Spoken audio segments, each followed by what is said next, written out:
오늘부터 우리가 수요 예배 때 이 열왕기 상하의 말씀을 함께 살펴보려고 합니다. 열왕기 상하는 우리에게 다소 어렵게 다가옵니다. 물론 성경 어디 하나 쉽다라고 느껴지는 생각되는 부분이 많진 않습니다. 성경 어디를 펼쳐도 다 어렵게 느껴지긴 하지만 유독 이 열왕기 상하가 특히 어렵게 다가오는 이유는 하나의 나라가 북이스라엘과 남유다로 나눠지고 또 두 나라의 여러 왕이 교차되어 등장하면서 아주 복잡하게 얽혀 있는 것 같습니다.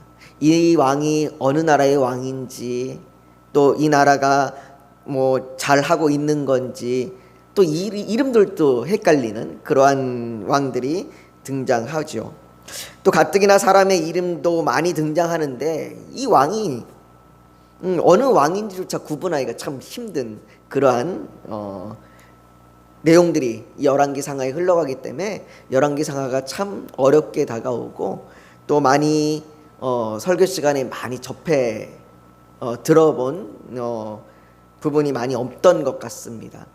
주로 열왕기 상하의 어떤 한 챕터, 한 부분만 따로 떼서 말씀을 들은 경우가 많았었는데, 전체적으로 열왕기 상하가 어떻게 흘러가는지를 우리가 그래서 이제 수요예배 때 천천히 좀 살펴보면서 하나님께서 이 왕들을 통해서, 이 남유다와 북이스라엘의 왕들을 통해서 지금 우리에게 무엇을 말씀하고 계시는지, 우리가 그것들을 하나씩 살펴볼 때에 하나님의 귀한 은혜가 있기를 소망합니다. 오늘 본문에 보면, 오늘 본문 5절을 보면요, 5절에는 이렇게 기록합니다. 그때에 핫깃의 아들 아도니아가 스스로 높여서 이르기를 내가 왕이 되리라 하고 자기를 위하여 병거와 기병과 호위병 50명을 준비하니라고 말합니다. 이 아도니아라고 하는 사람, 이 아도니아는 다윗 왕의 네 번째 아들입니다. 다윗이 아들이 많습니다. 다윗이 우리처럼 다섯, 넷, 여섯 이것도 아니고요, 15명이 넘어가는 많은 아들을 두었습니다. 그 아들 중에 네 번째 아들입니다. 이 네 번째 아들로 오늘 성경에 보면 핫깃의 아들이라고 이야기를 합니다. 이 핫깃이 바로 여자 이름입니다. 다윗의 아내인 핫깃입니다.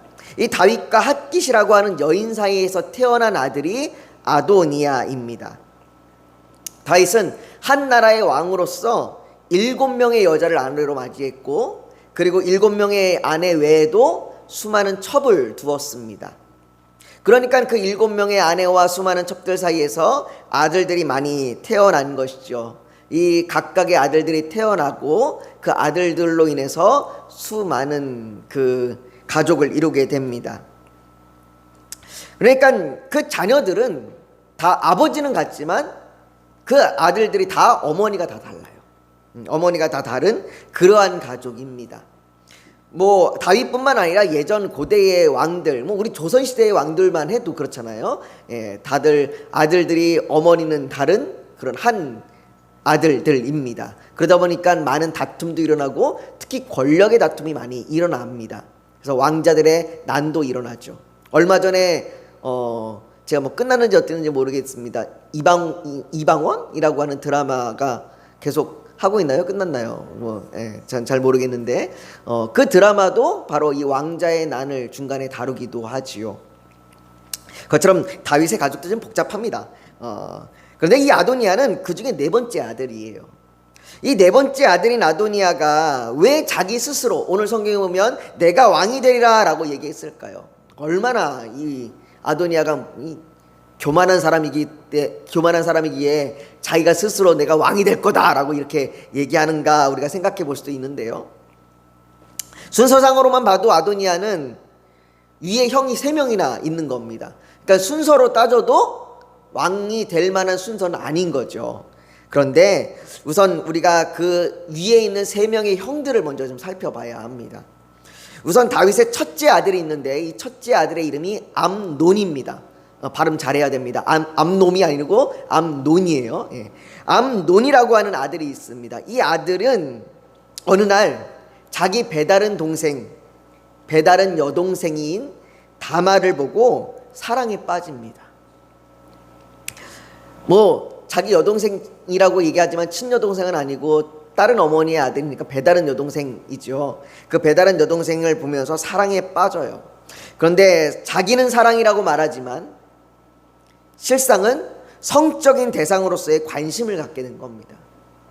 그래서 사랑이라고 하는 미명의 그 다말을 억지로 겁탈합니다. 그리고는 쫓아내버려요. 자기가 사랑해서 그 여인과 잠자리를 보냈으면 그 여인을 아내로 맞이하든가 그랬어야 하는데 그게 아니라 쫓아내버립니다. 사무엘상 13장 15절은 그 상황을 기록하면서 이렇게 말합니다.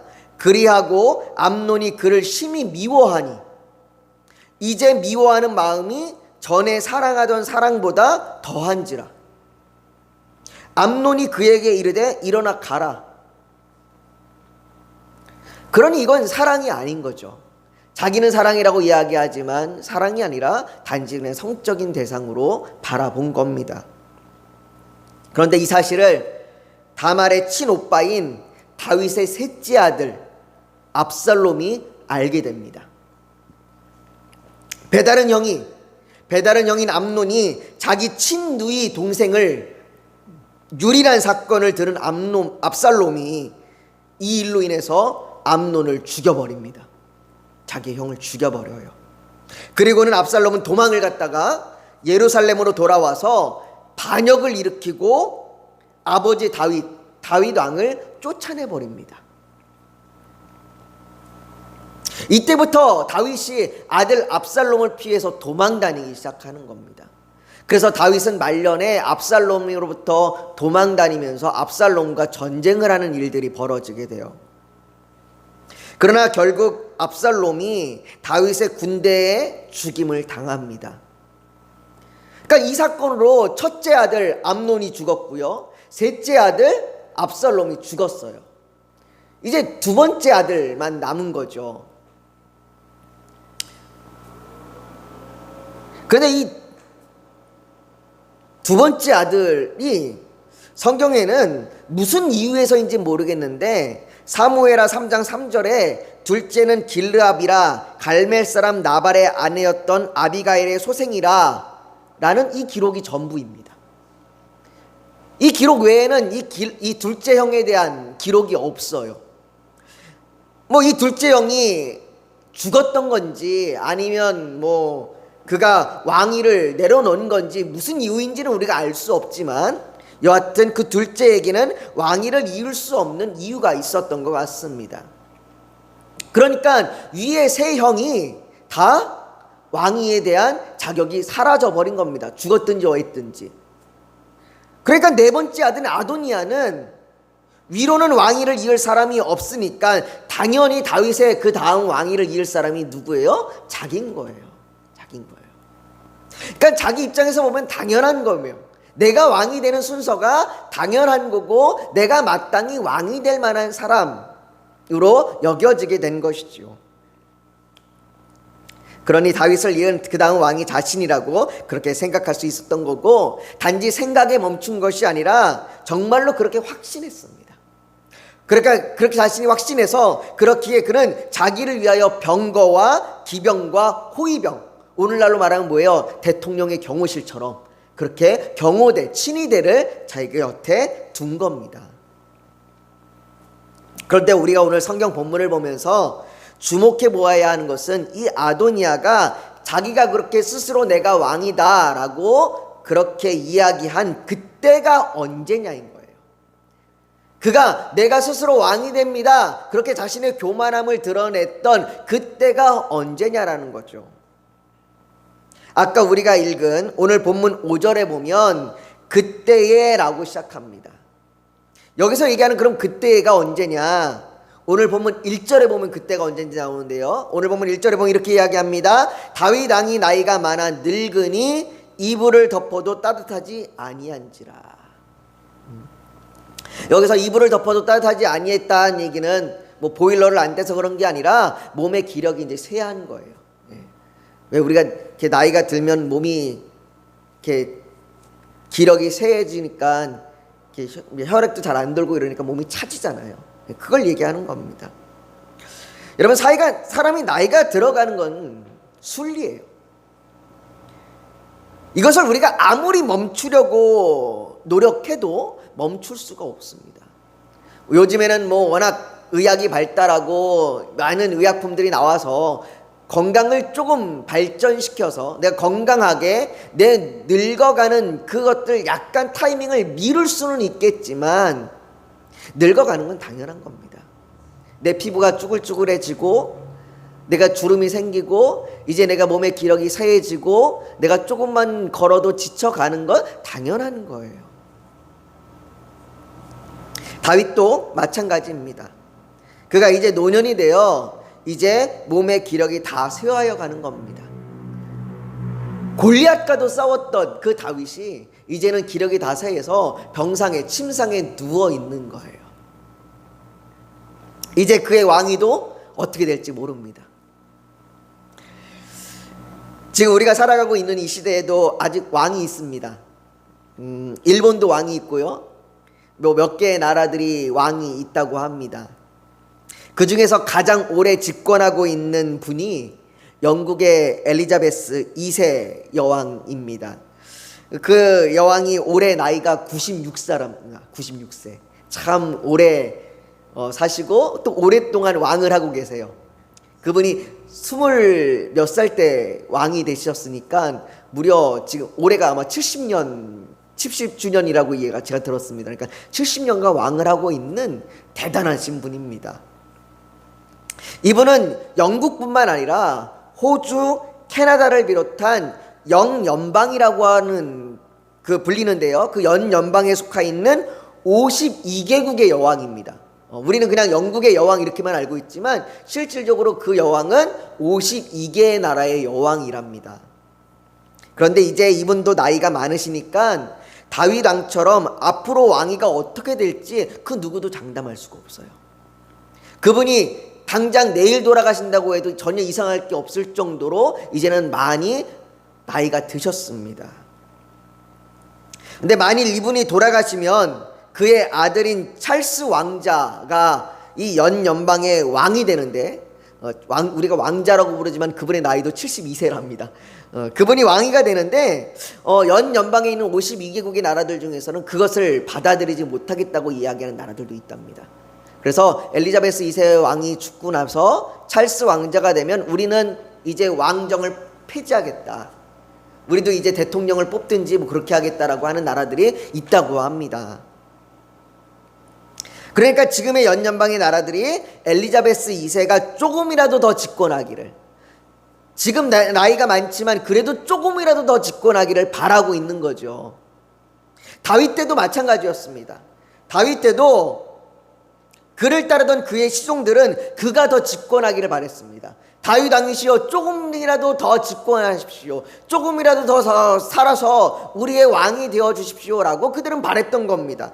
그래서 2절에 보면 그들이 어떻게 하냐? 그의 시종들이 왕께 아뢰되 우리 주 왕을 위하여 젊은 처녀 하나를 구하여 그로 왕을 받들어 모시게 하고 왕의 품에 누워 우리 주 왕으로 따뜻하시게 하리이다 라고 말하면서 수넴 여자 아비삭을 데려와 시중을 들게 하는 것이죠.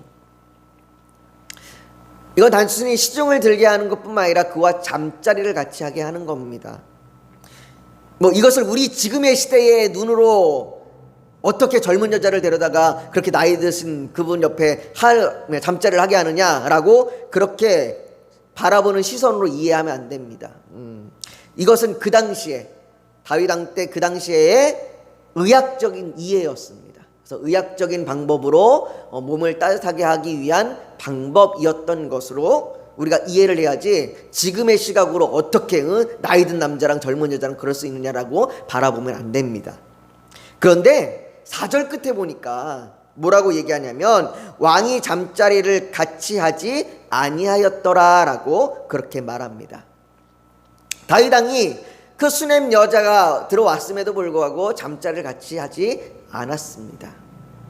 여러분, 이것이 다윗 왕이 도덕적으로 젊은 여자와 잠자리를 해서는 안 되는 것 때문에 내가 잠자리를 같이 하지 않은 것이 아니에요.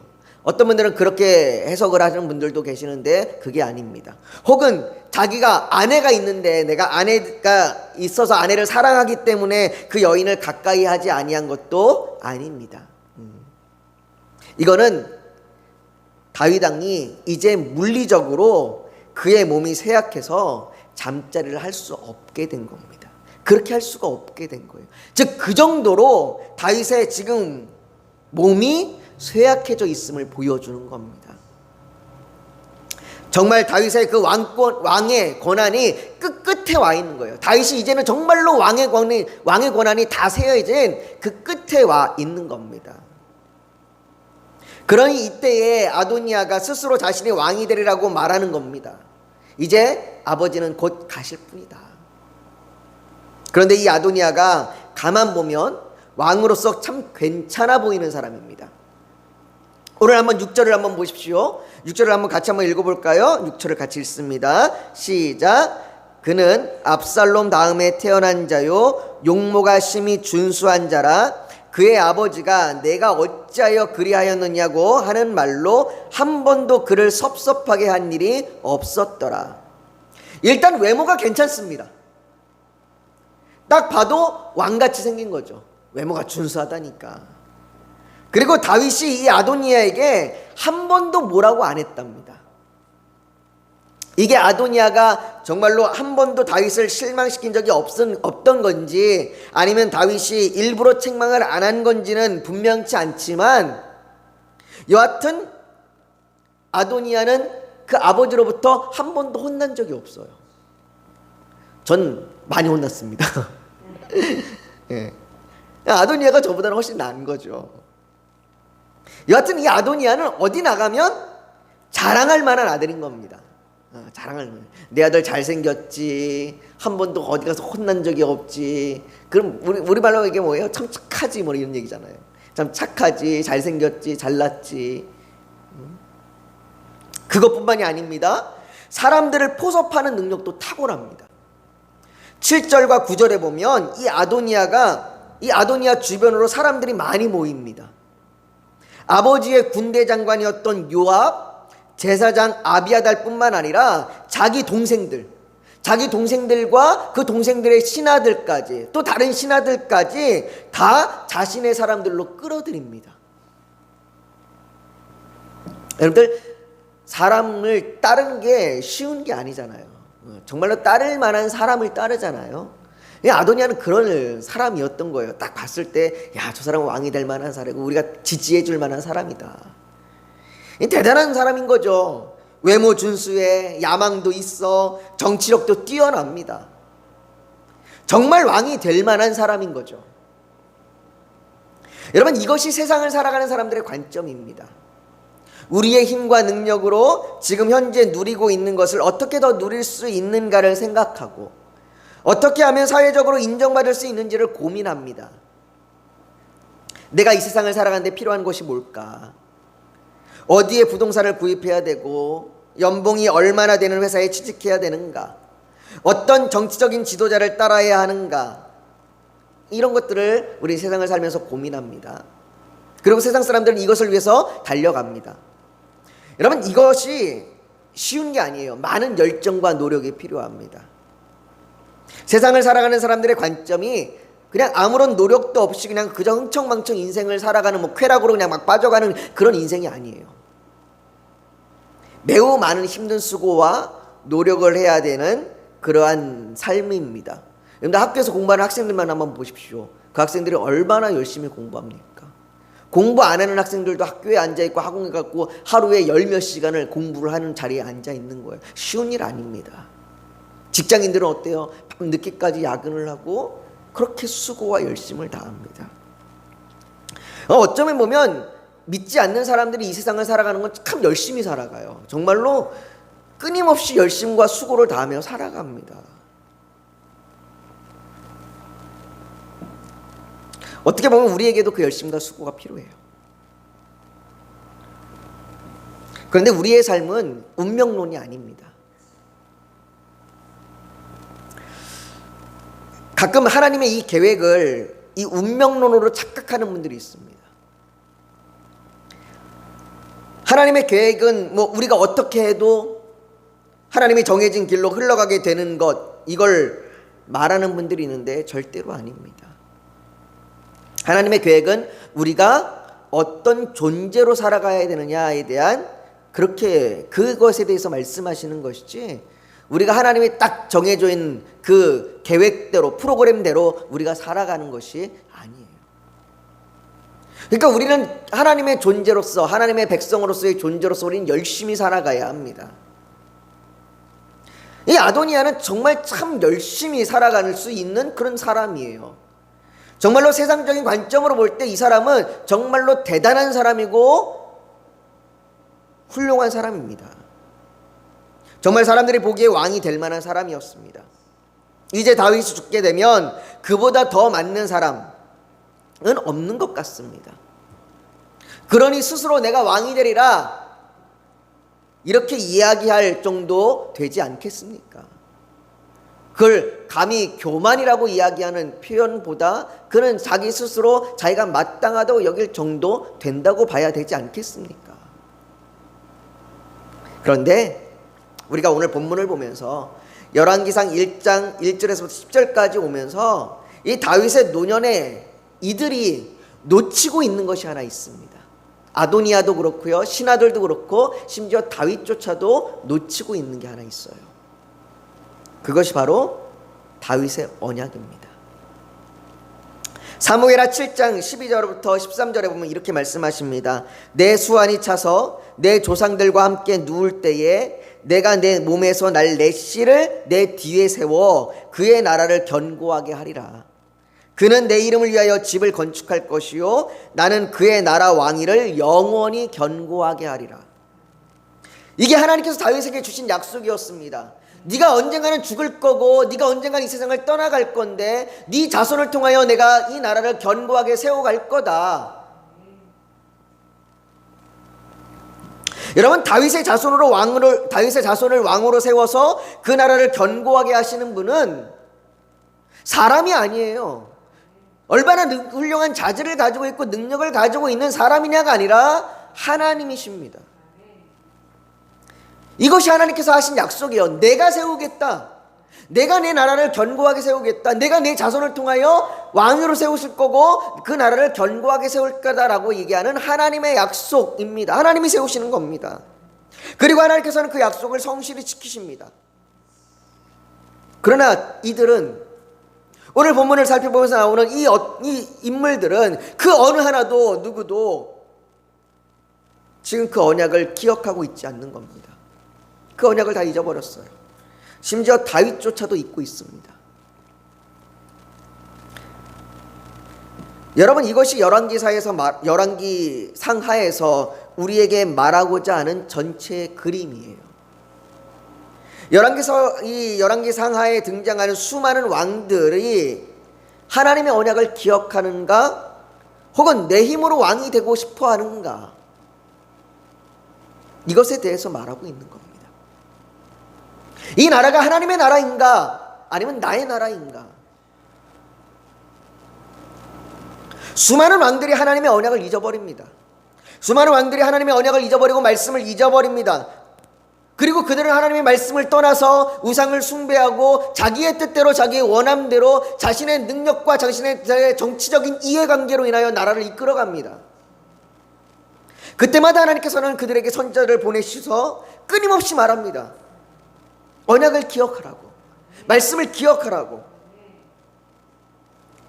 그런데 결국 돌아오지 않고 우상을 숭배하며 자기들의 힘과 노력으로 자기들의 나라를 세우려고 했을 때 그 끝은 망하는 거였어요.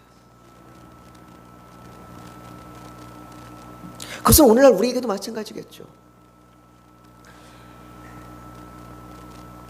우리가 이 작은 교회를 함께 공동체로 세워갈 때에 때로는 우리 안에 답답함이 들 때가 너무나 많잖아요.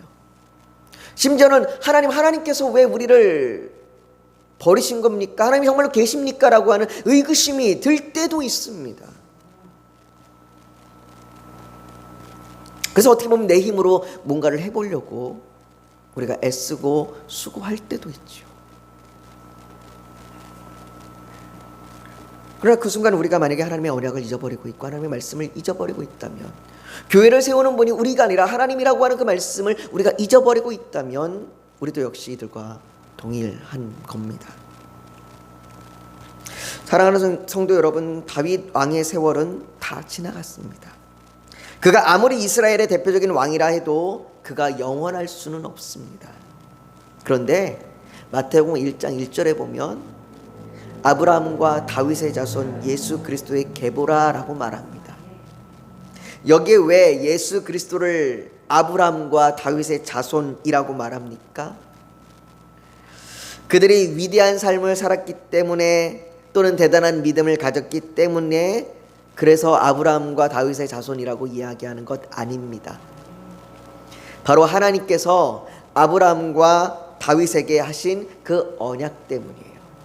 하나님께서 아브라함에게 말씀하시면서 내가 내 후손으로 말미암아 자손을 세우겠다라고 하셨던 그 약속, 다윗에게 하셨던 내가 내 후손으로 말미암아 이 나라를 세우겠다고 하셨던 그 약속, 그 언약의 약속 때문에 하나님께서 예수 그리스도를 칭할 때에 아브라함과 다윗의 자손 예수라고 얘기하는 거예요. 그 언약 때문입니다.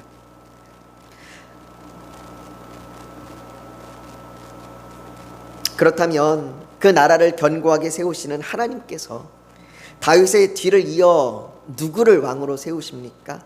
우리는 이미 결론을 알고 있지요. 우리가 잘 아는 것처럼 솔로몬을 세우십니다. 열왕기상 1장 30절에 보면 이렇게 얘기를 해요. 내가 이전에 이스라엘의 하나님 여호와를 가리켜 내게 맹세하여 이르기를 내 아들 솔로몬이 반드시 나를 이어 왕이 되고 나를 대신하여 내 왕위에 앉으리라 하였으니 오늘 그대로 행하리라. 성경에는 언제 다윗이 밧세바에게 이 약속을 했는지는 나오지 않습니다. 그런데 다윗이 언젠가는 밧세바가 이렇게 하나님 앞에 이렇게 약속한 것 같습니다. 그리고 하나님께서도 그 약속을 허락하셨습니다. 그래서 바로 이 약속대로 하나님 앞에 내가 약속한 대로 솔로몬을 왕으로 세운다라고 이야기하고 있는 것이죠. 그리고 그것이 하나님이 허락하십니다. 사랑하는 성도 여러분, 아도니아에 비하면 솔로몬은 지극히 평범한 사람입니다.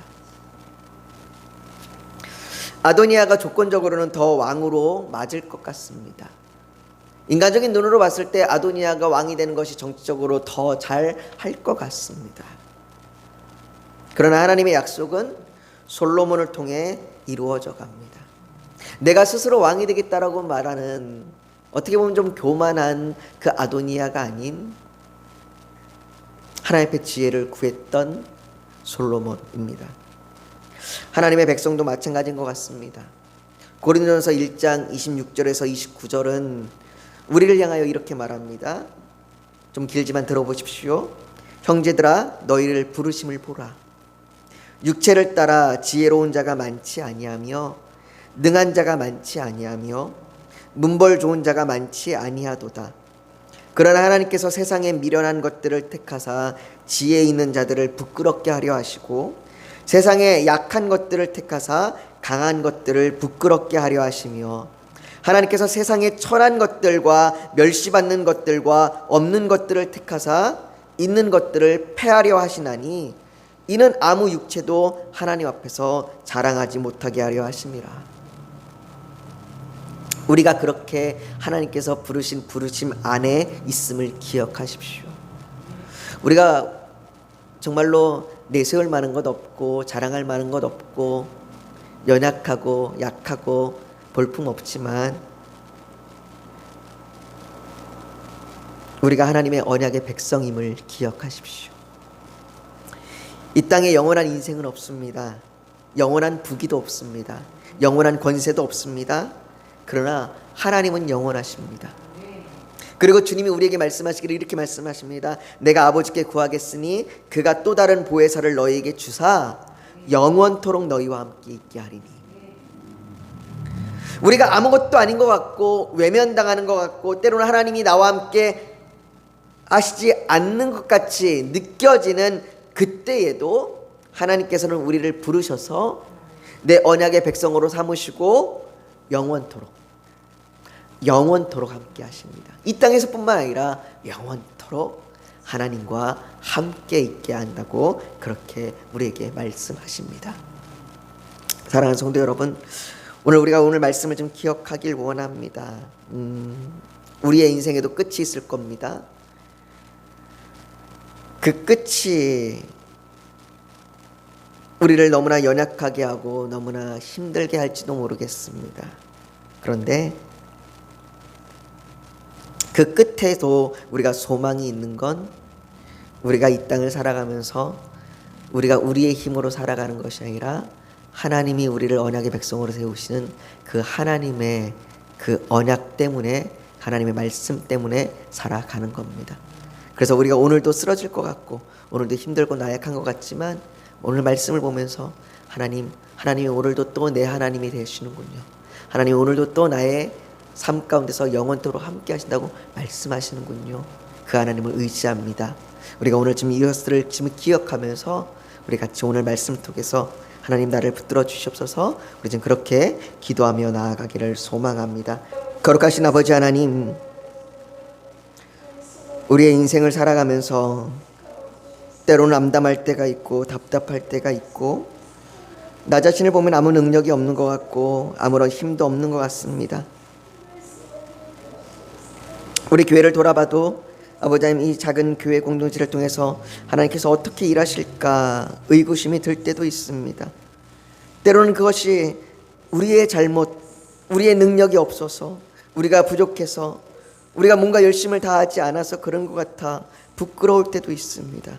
그러나 아버지 하나님, 우리가 언제나 기억해야 될 것, 우리가 하나님의 언약의 백성이라는 것입니다. 하나님이 그 언약의 백성을 인도하시고 그 언약의 백성과 영원토록 함께하여 주시고 그 언약의 공동체를 하나님이 세워 가신다는 것을 우리가 기억하게 하여 주시옵소서. 아버지 하나님, 우리가 열왕기상하를 보면서 내 힘과 내 노력으로 내 나라를 세우려고 하는 것이 아니라 하나님의 말씀으로 그 언약을 기억하며 하나님의 백성으로서 하나님의 나라를 세워갈 수 있도록 우리를 인도하여 주시옵소서. 아버지 하나님, 우리의 많은 기도 제목들이 있습니다. 자녀의 아픔 때문에 고통 가운데, 또 답답한 가운데, 여러 가지 물질적인 관계적인 문제 때문에, 특별히 믿음과 구원의 문제 때문에 기도하는 기도의 제목들이 있습니다. 아버지 하나님, 그 기도의 제목들 아버지 하나님 응답하여 주시길 원합니다. 아버지 하나님께서 속히 응답하여 주셔서 하나님의 그 놀라운 그 뜻을 우리가 알게 하여 주시옵시고 그 하나님의 은혜에 감사함으로 나아갈 수 있도록 우리를 오늘도 돌보아 주시옵소서. 아버지 하나님의 그 선한 길을 우리가 알 수 있도록 우리가 말씀을 볼 때마다 정말로 기뻐하며 감사함으로 알게 하여 주시고 그래서 더 힘을 내어 기도할 수 있도록 우리를 돌보아 주시옵소서. 아버지 하나님, 우리가 오늘 드린 모든 기도 제목 아버지 하나님께서 다 응답하여 주실 줄 믿습니다. 아버지 하나님, 그 작은 믿음이지만 그 믿음으로 나아가오니 아버지 하나님, 우리에게 하나님의 큰 은혜와 평강을 부어 주시옵소서. 예수님의 이름으로 기도하옵나이다. 아멘.